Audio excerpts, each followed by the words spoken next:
It's my pleasure to introduce this morning's keynote speaker, Dr. Jeffrey Gold. He's the chancellor of the University of Nebraska Medical Center and the University of Nebraska at Omaha. Yes, chancellor at both. He's also a vice president of the University of Nebraska system. He's the chair of Nebraska Medicine. He's a professor in the College of Medicine and in the College of Public Health. We're so lucky to have him to be with us this morning. Lately, I see more of Jeff on CNN than I see of him in person. He has become a national go-to expert in all types of disease prevention, control, and cure. He's nationally recognized. He's a tireless advocate for transforming higher education, academic medicine, and healthcare delivery. Both personally and professionally, I regard him as a visionary and, more importantly, as a trusted friend. He is clearly a great colleague for the University of Nebraska at Kearney. Our partnership with UNMC has never been stronger and continues to grow every day, in large part due to Jeff Gold's vision. His leadership is extensive as well. He's included in more than 50 national professional committees, more than 100 national organizations, volunteer boards, government and public health councils, and an industry. He is repeatedly recognized as a top 50 healthcare executive and a top 100 physician executive in this country. He is a graduate of Cornell University College of Engineering, where he received a degree in theoretical and applied mechanics. He earned his MD from the Weill Cornell College of Medicine.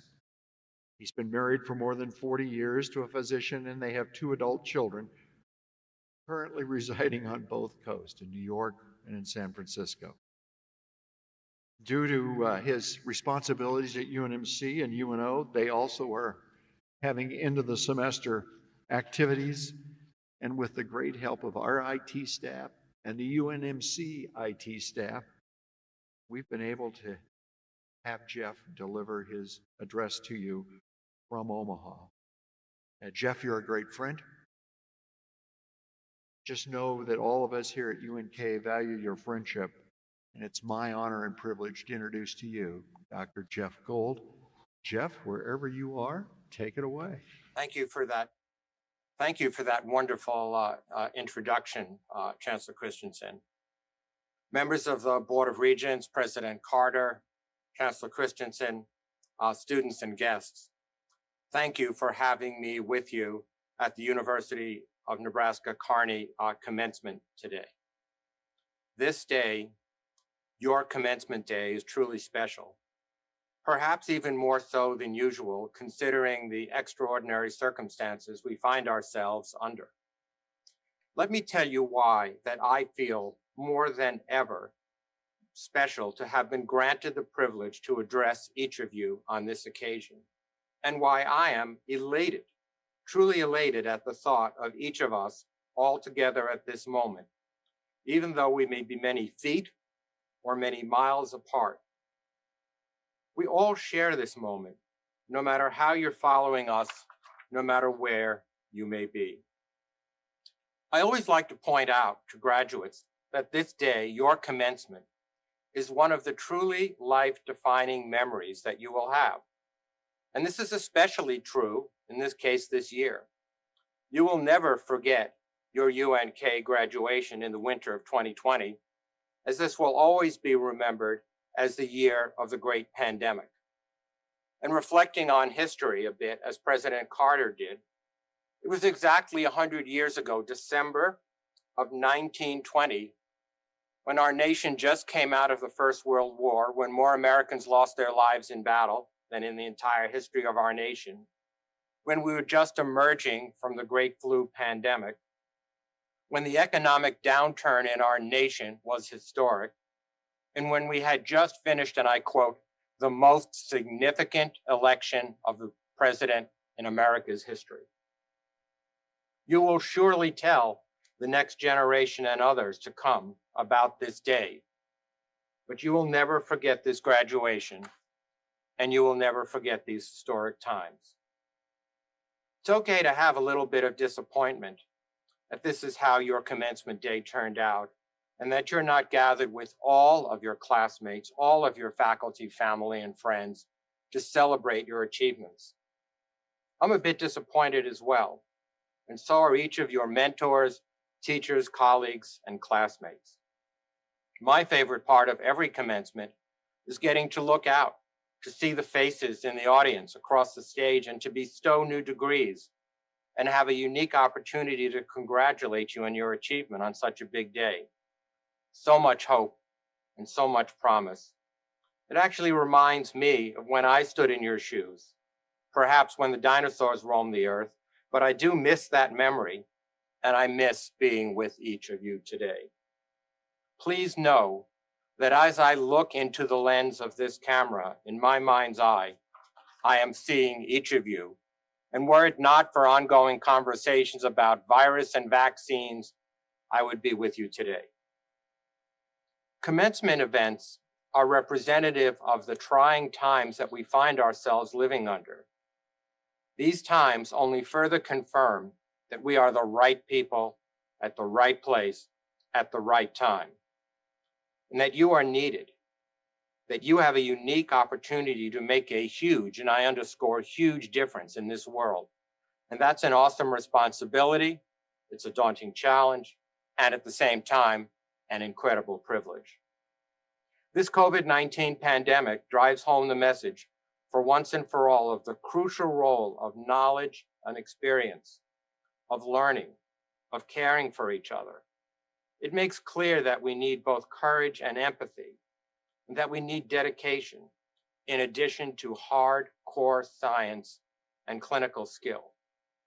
The incredible ability of each of you, our graduates, to look at a complex problem, to see something innovative, something helpful, to see something that someone else might have previously missed. The magical combination of care and caring that you will bring to those whose lives that you will touch, all the things that you have learned here at UNK. So today is your day, and yes, it starts right now. This is your day to clearly and firmly take grasp of your future as you embark upon the next phase of your journey. Hopefully, assuredly, a journey of care and caring, a journey of providing hope, a journey of grace, kindness, and healing in the broadest possible sense. So my most sincere congratulations. For my few remaining minutes with you today, I do not wish to address your exemplary knowledge or your amazing skills, but I do wish to address something perhaps more important: your stamina, your perseverance, and your tenacity. Your ability to see a complex process through to completion, your capacity to recover quickly from challenges, your capacity to navigate the roughest of rough waters. For you will need these skills, you will need this tenacity and resiliency. And as many of you know, the waters have been very, very rough, particularly over these last months. All of us across the nation and around the world, across the state of Nebraska, and our rural and urban communities are being challenged in ways that we have not imagined that could have started just almost exactly a year ago today. But let me tell you a story about another challenge, another time, another student. It was just under 2 decades ago that I had become dean of a medical school also in the Midwest. It was my very first year, and I had just completed what's known as the white coat ceremony on a wonderful, warm Friday afternoon in the summer. That's an opportunity to don the first white coats of the incoming students. It was about 7 in the afternoon. I was feeling pretty good about it, and this young woman came into the office who had previously received her first white coat, except she was in tears. She explained to me that she had to drop out of the incoming class. She explained to me that her mom was being treated for breast cancer, that her dad had just lost his job, and that she had missed the deadline to apply for financial aid. She told me that she could not afford to buy her books to begin the semester. She hoped to reapply in the future, but she just wanted me to know that. So being a newly minted dean, I knew the exact thing to do. I picked up the phone and called the financial aid office. And I said, listen, or I was going to say, listen, I need help, except it was late Friday and there was nobody there. I then called the dean of students and made several other phone calls, and guess what? It was just she and I. And so I thought about it for a minute and I said, you know, I can solve this problem. So I gave her my credit card and I told her to go buy her books. And I told her when she could, if she could, that I'd expect the card returned, of course, because I needed it, but some repayment for that. She returned the card the next Monday morning, and she returned an envelope filled with single dollar bills, nickels, dimes, and quarters several weeks thereafter. And she did graduate, first in her class, as a matter of fact. Her mom fully recovered from cancer, and I had a pleasure of meeting her mom and her dad at the time of commencement. She matched into one of the most prestigious residency programs in the country and is now a very prestigious faculty member in an Ivy League medical academic center in our nation. And so why do I tell you this story? I tell it to you because it's a story of triumph, of tenacity, of resiliency, of being able to do the very best thing. And she was from a very small rural community in central Ohio. She was a first-generation student. She was certainly the first person in her high school class in years that ever went to medical school. And she proved that tenacity and resiliency, she proved that a commitment and to dedication and hard work can make it all happen. And each of you can make it all happen, no matter what the odds are, no matter how hard it is, no matter what the challenges are. Every day, and in countless ways during these extraordinary times, people like that young lady, like each of you, who did not sign up to be heroes, who are now exhausted and afraid of their own safety, steel themselves to start each day. And they walk back again and again and again into the fire to help others. They do this mostly because they can't imagine not doing it.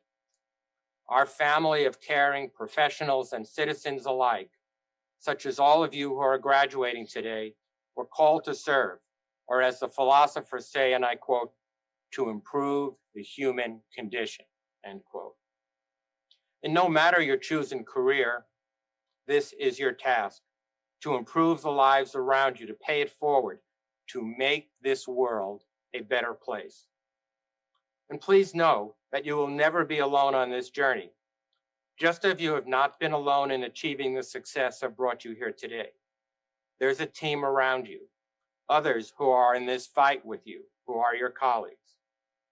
As we are seeing time and again during this moment, and especially in the area of this COVID pandemic, we will continue to succeed based on how well we can work together, we can build trust, and focus on our common goal. Clinical care, as you probably know, is a team sport. Research is a team sport. Public health is a team sport. Each of your future pursuits, no matter what it may be, is a team sport. And by the way, there is no I in the spelling of team. Each of you is now a critical part, a new and a strong link of this lifelong team. And indeed, as Chancellor Christensen said, a championship team. Those who are on the medical front lines or working feverishly towards treatments and cures are rightly being celebrated today for embodying courage in a time of great need.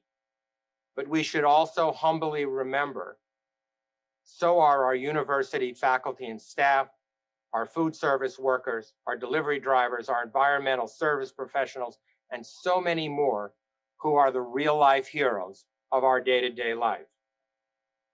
Today, each of you become a lifetime member of one of America's greatest championship teams, the University of Nebraska at Kearney, a truly championship team.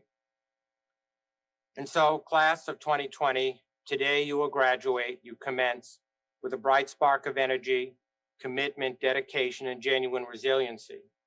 You commence with the knowledge that you are a part of one of the greatest teams ever assembled, and that I, stand with you as you energize and prepare yourself before each day's work and the opportunities that are ahead.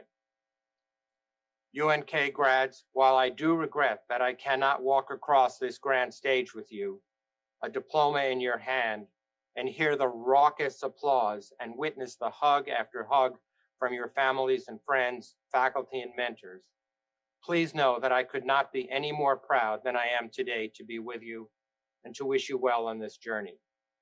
So class of 2020, I thank you. I thank you for allowing me to share this day with you and your family, wherever you may be. I thank you for allowing us at the University of Nebraska to help you prepare for this amazing journey, and now you embark.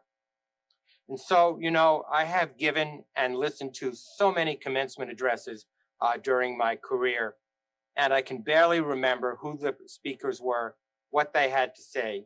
And so I hope you can remember, in addition to President Carter's fine words, one thing from my address today, and let it be this: always take care of yourself, always take care of each other, and please, please, always take care of the values and the mission that brought you here today.